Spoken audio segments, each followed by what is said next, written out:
Hello and welcome to a special conversation with a very good friend of mine, R. Sridhar. The point of this conversation is simple.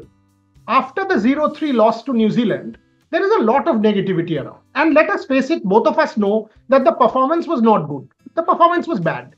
And none of us are running away from it. We have to attack the elephant in the room, and India did not do well. Our batters did not do well. We did not play spin well. Introspection is needed. As Tendulkar tweeted yesterday, a lot of these questions are important. Having said that, India is not the first team to lose and not the last in sport either. Can India turn it around is the far bigger question that we have to address now, because 0-3 is done and dusted. Australia series is the present and the future. And that's what brings me to Sridhar. Last time round, after the Adelaide defeat, 36 all out, everyone said 4-0. Now, everyone is saying 4-0 or 5-0 or whatever. So the situation is very similar. Negativity everywhere.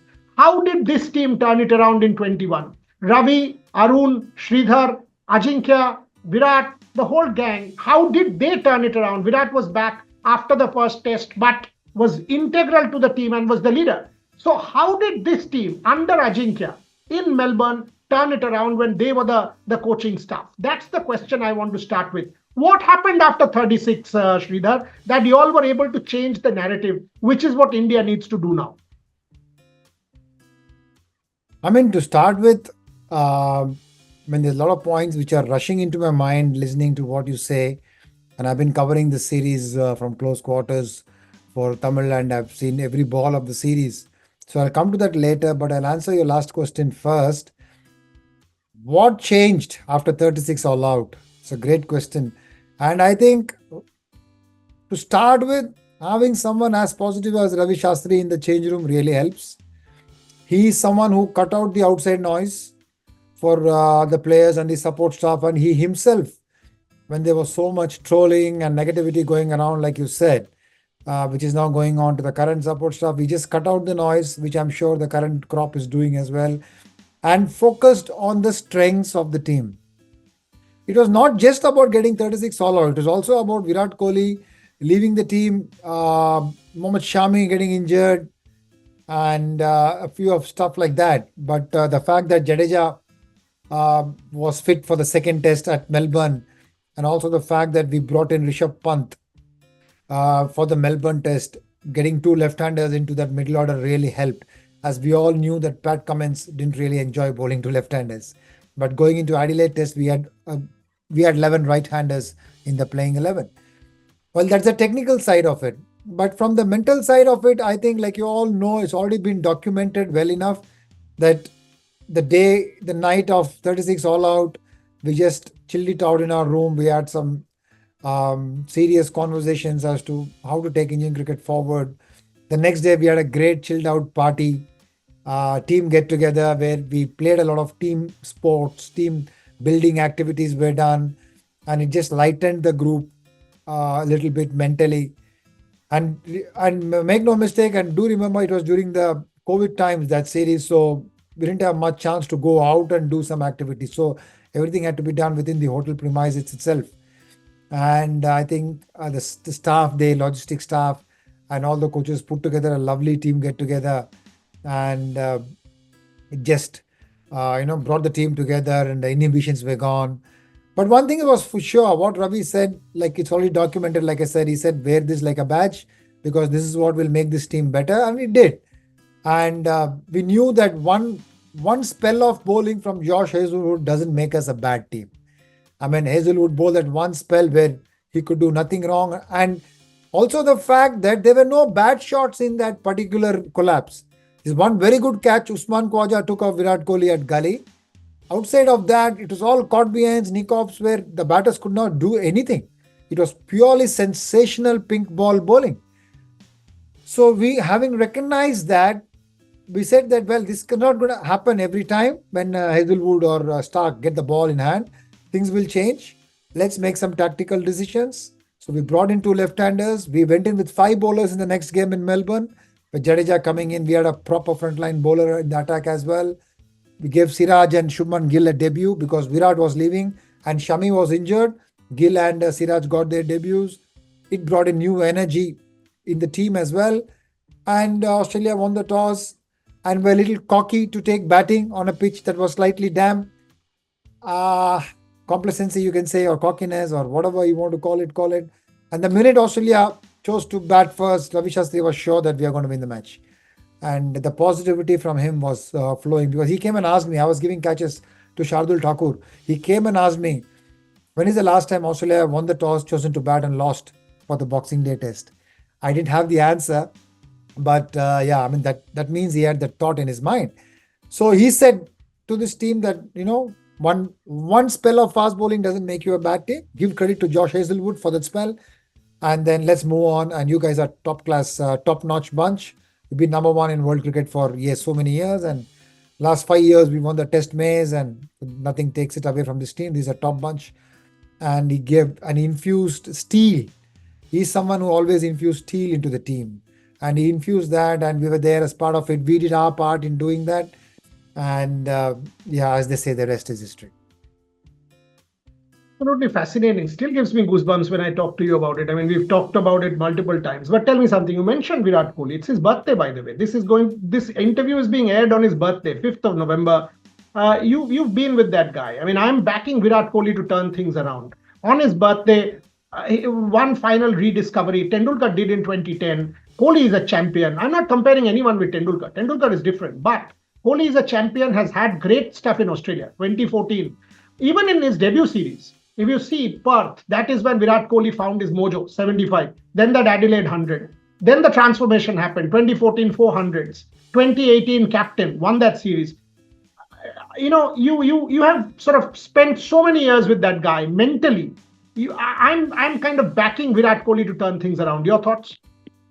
I mean, I'm a huge Virat Kohli fan, and I would like to wish him a very, very happy birthday on air. And there's only one wish which I've always had for him, and I've told this to him multiple times. Let the child in you always be alive. Keep the child in you alive, Virat Kohli, because that is your strength. And you always see Virat Kohli, the child in him, while he's playing the sport, because as a child, when he played the sport, he enjoyed it. So keep the child in you alive, and there's no better place in Australia for Virat Kohli to, come back and make this an absolute fairy tale for India, because he loves those conditions.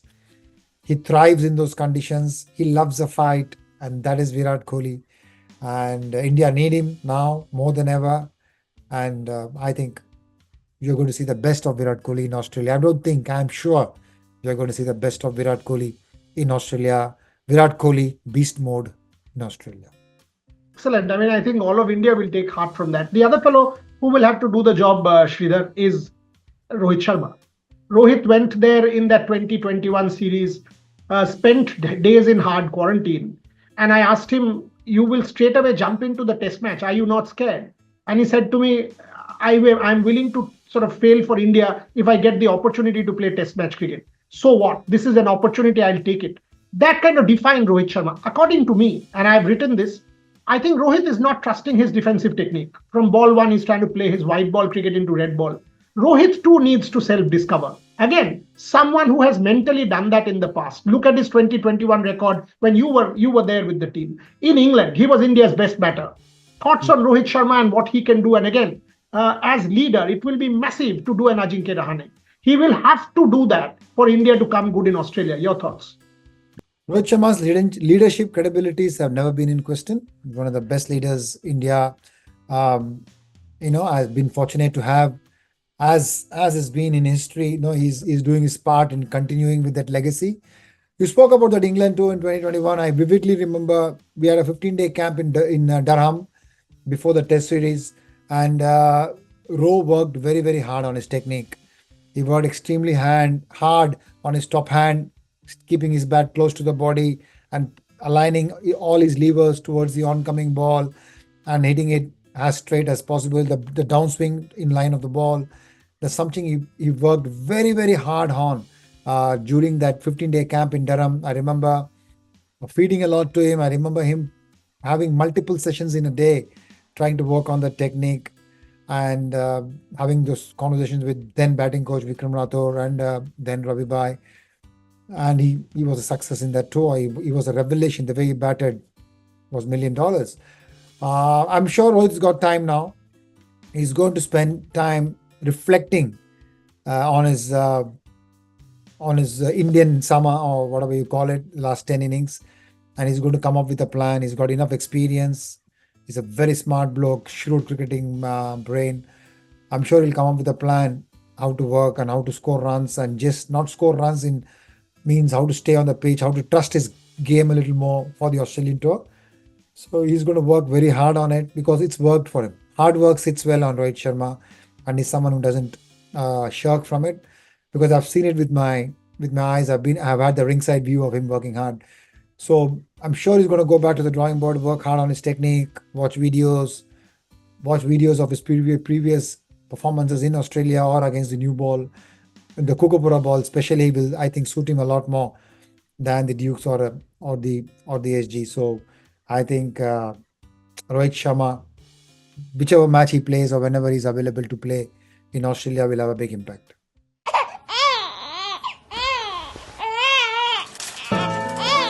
What is the right time? Walk when it's great to crawl. Play when it's great to write. What is the right time? To be a born talent. To be a future champion. To walk alone. Playing under 16 at 12. Facing 20,000 balls with a half-grown spine. What is the right time? Too little to be selected. Too talented to be rejected. The papers, selectors all asking, what is the right time? The right time is when you do it. They say you're too young to play, but you're always old enough to dream. Don't worry about what the future will look like. Just prepare for it. Fearless plans from Aegis Federal Life Insurance help you and your family prepare for the future. The other point, that Rohit might not be available for the first match. Yesterday at the press conference, he said that let's not get into why, family issues, whatever issues, he might not be there for one game. And that brings me to the question, again, very similar, 2021 and now. All of a sudden, you have a very inexperienced fast bowling attack, no Shami.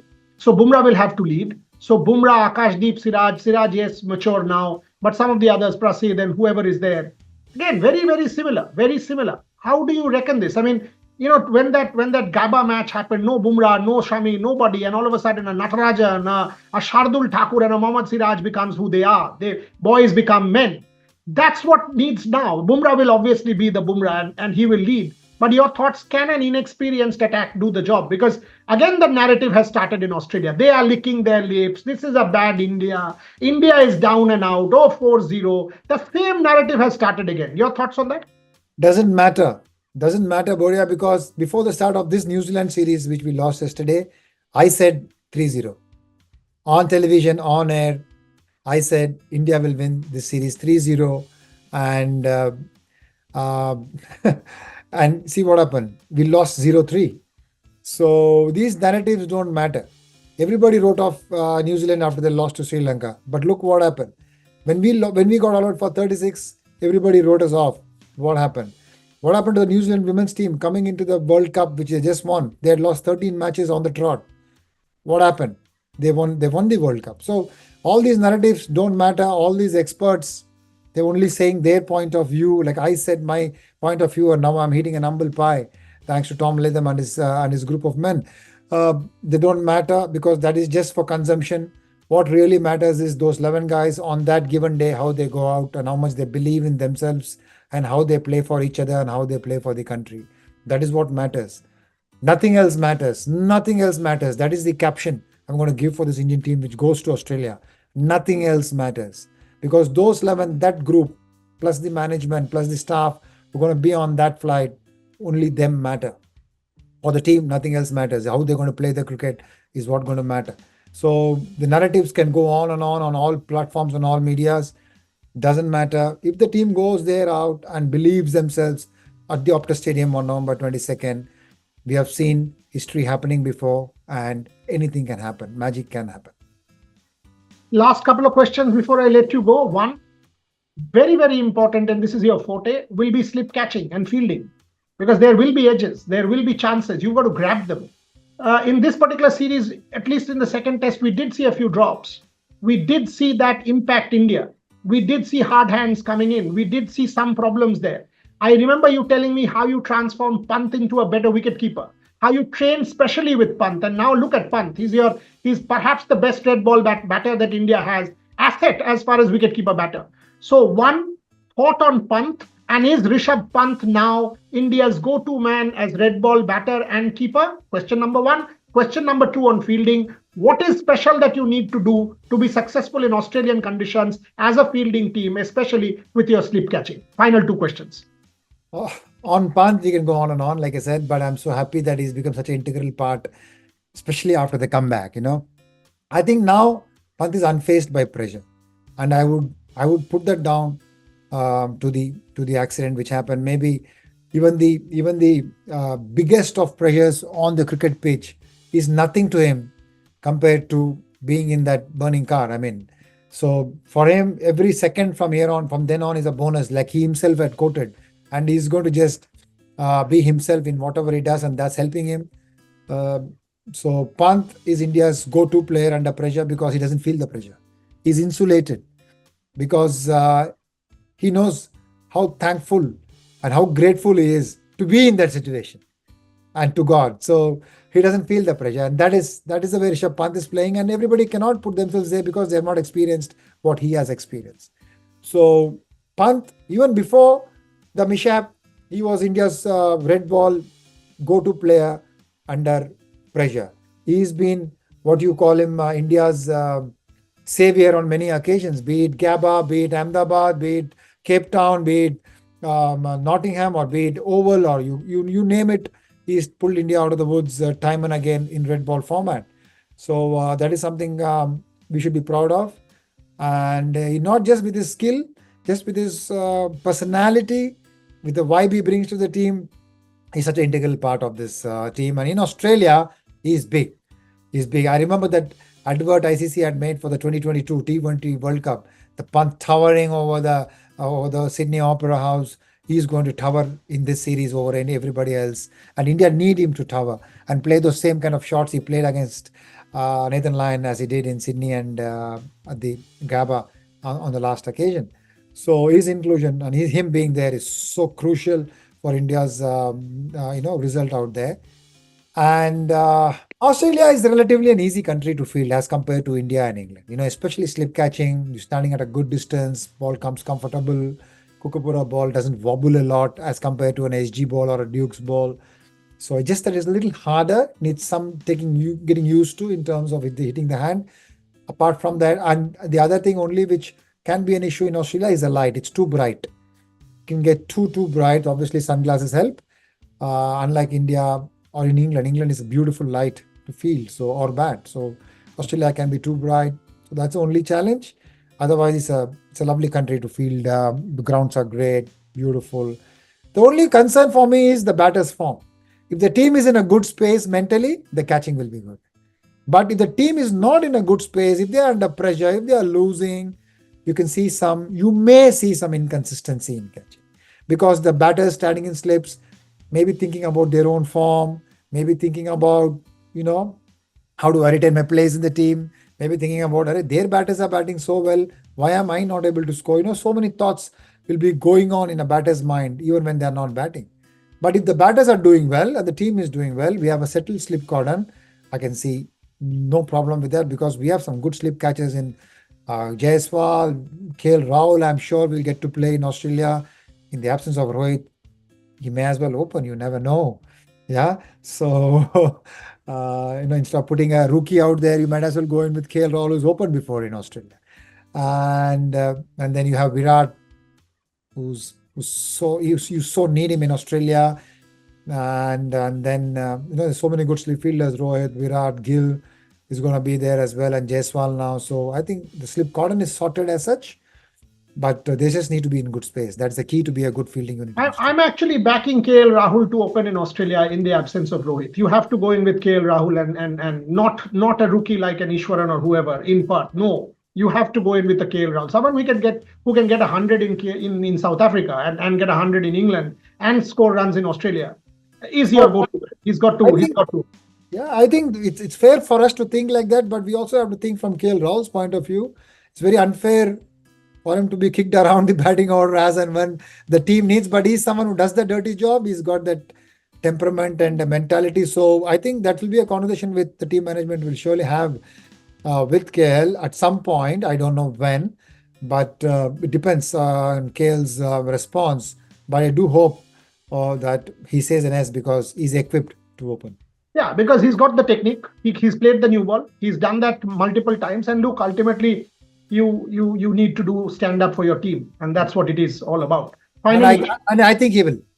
Even I think he will. That's why I'm saying. That's why I'm saying I see KL Rahul in the absence of Rohit Sharma walking out with Jaiswal to open. And Finally, what if he gets 100? Job done. And that's what happens, right? That's what happens under adversity. If you can do that in all of India, you're a hero. Because I always say these are opportunities. And if you're a performer, grab that up. It can be the make and make of KL Rahul.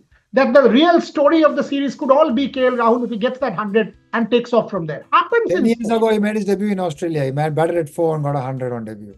So finally, if you extrapolate yourself, Sridhar, from commentary to that dressing room again, what's the thought? What would you have said to the boys?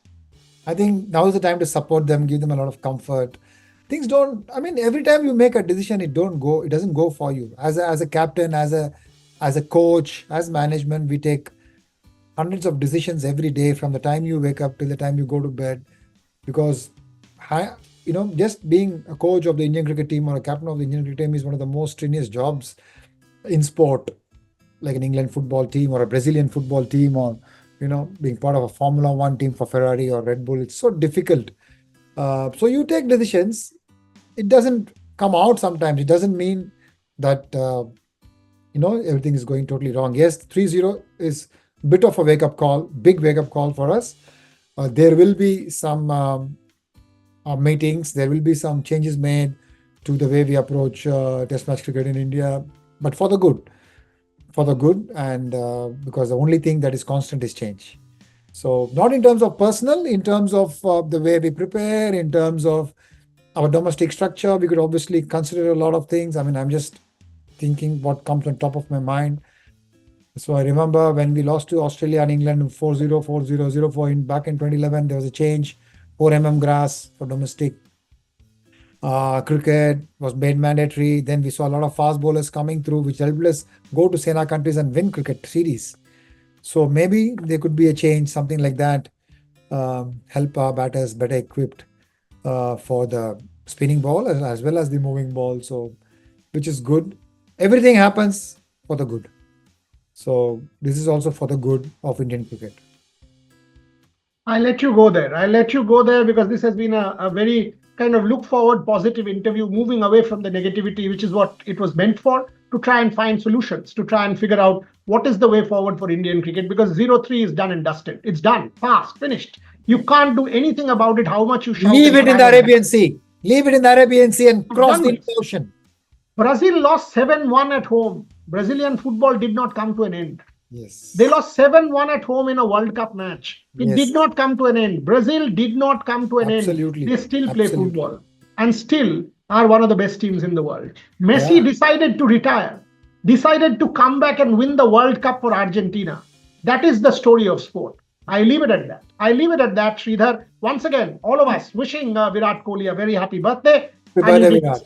Yes. And thank you very much for your time. Appreciate you joining. Thank you so much.